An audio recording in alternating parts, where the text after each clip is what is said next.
Every reader of the Gospels has felt it, that strange, pulling sensation underneath a simple parable.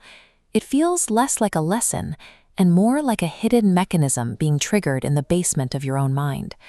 While most attribute this to poetry or divine mystery, Carl Jung proposed a psychological reality. Jesus wasn't speaking to the crowd standing in front of him. He was speaking past them, targeting a part of the human psyche their conscious minds could not directly access. Jung mapped the mind as a vast, ancient landscape where the conscious ego, the part of you processing these words, occupies only a fraction of the total terrain. If consciousness represents 10% of psychic activity, the other 90% is an unconscious world that operates by an entirely different set of rules. Jung watched this play out in his clinic for decades. He could logically explain a psychological complex to a patient, and the patient would agree completely. Yet they would go home and repeat the same destructive behavior. Logical understanding does not reach the unconscious patterns driving the behavior. Because the ego is built to defend itself against direct change, logical arguments fail to penetrate. To reach the deeper 90% and alter human behavior at its source, you need a different delivery system. Jung believed Jesus possessed a sophisticated understanding of this mental architecture, deploying a psychological technology 2 millennia before the birth of modern psychology. This perspective reframes the parables.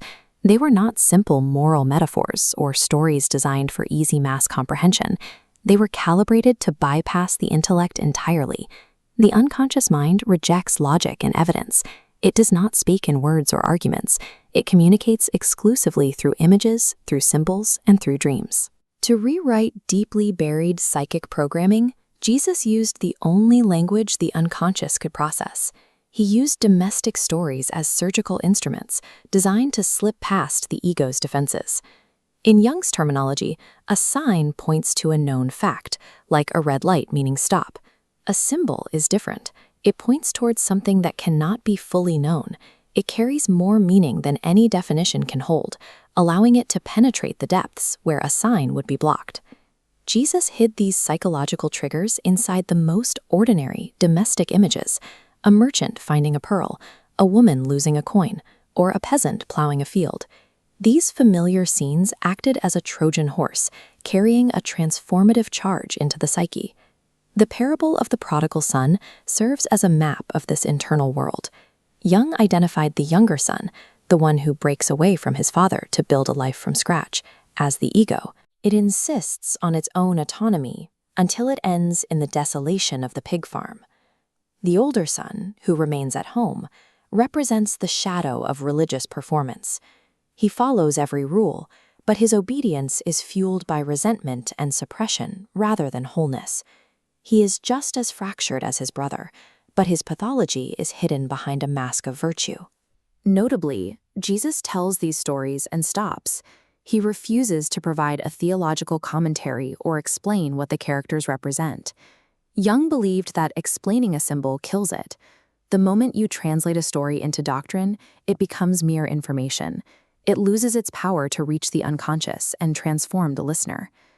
Jung noted a specific, recurring pattern in the healing miracles. Before any intervention, Jesus almost always asks the sufferer a question: "What do you want me to do for you?" To the ego, this is a dangerous question. After decades of illness, a wound often becomes a person's entire identity. For the man at the pool of Bethesda, being cured meant the destruction of his social role, his means of survival, and his entire understanding of himself. Healing is not just a physical act, it is a psychological crisis. Real transformation requires the patient to consciously choose to abandon the symptom they have used as a defense.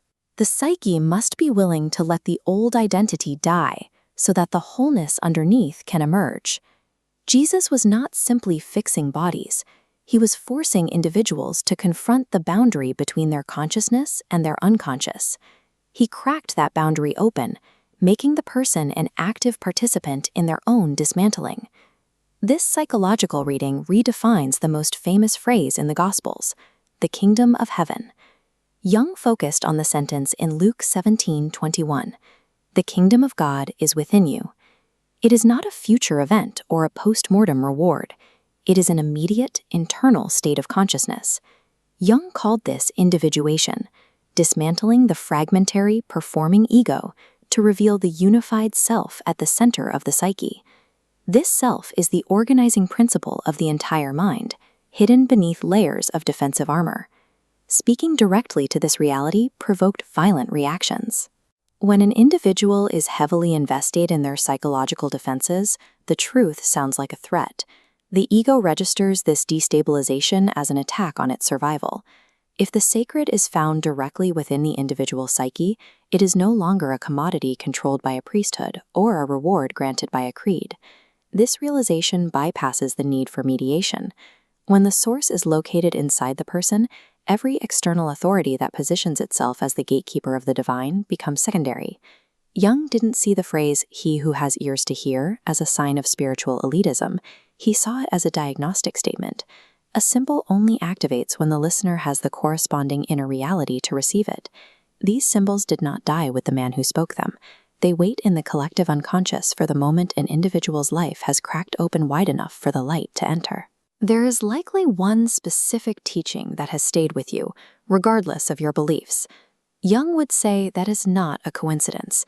It is the symbol finally finding the exact configuration of wounding and readiness that defines you at this moment.